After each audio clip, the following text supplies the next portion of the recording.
when do you think you're gonna be back, like in competition? What's your target date?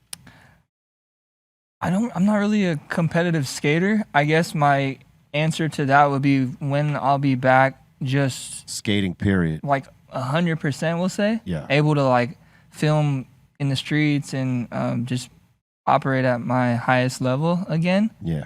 Like right now, I'd say I'm like, yeah, like 78%, you know? So I'll probably a few more months. And A few more months. Yeah, because it's like we talked about. It's like working out. You haven't been to the gym. You got to build your way back up and get back into that skate shape, you know? Yeah. So yeah, a few more months probably. We're getting there. Hell yeah. We on the tail end of. I know you're getting excited to like get back out there and Oh yeah. being able to do what you normally do. Mm-hmm. I gotta hold back though, honestly, because like we talked about. Yep. But yeah, very soon. Yeah, I would imagine there's two ways you approach it. Either you want to get back on so bad that you're like trying to do everything you were doing before, right? And then there's others that are just nervous to even try like a little bit of it. Well, I went through the motions. I went through the first was the nervous to even like, because I had to like, I went through a lot, bro. Like muscle atrophy was a thing where like, because I was in bed for a while, I couldn't really like, the simplest of tasks became very difficult. So like I lost a lot of muscle, and then like just even being able to get off my couch, because from going from squatting position just to stand up, you know, not using my knees as much as I had throughout all those years really it really came into play. Takes a toll, yeah. Yeah, and what took a toll was not being able to skate, because my body wasn't used to that wear and tear anymore, so it became very weak. So now it's just building back up to being strong enough to be at 100%, and then that's when I can start filming. But yeah, I'd say a few more months, man. Right on, man. Slow play for sure.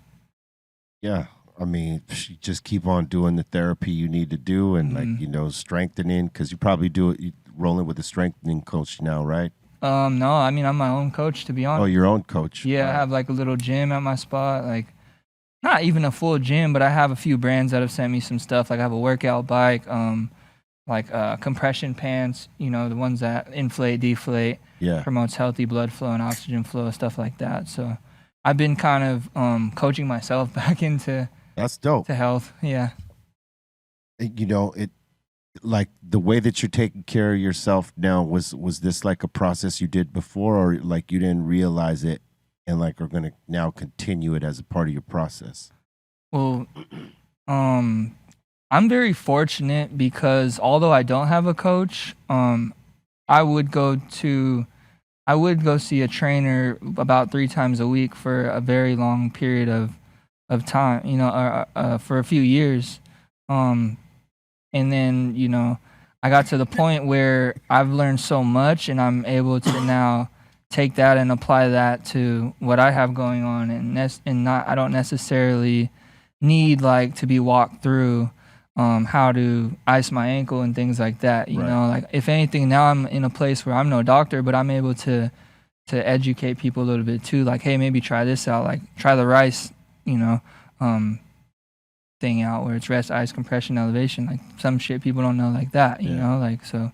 Long story short, now since I've been through all that physical therapy, going to the gym, training 3 times a week, now I'm able to apply that. And do you do like ice baths or cryo or anything like that? I was doing cryo. Like I said, I'm in the compression pants a lot, stretching every morning, just trying to eat as clean as I can. You know, I slip up every so often, but gotta have a cheat meal every now. Yeah, you gotta have a cheat meal.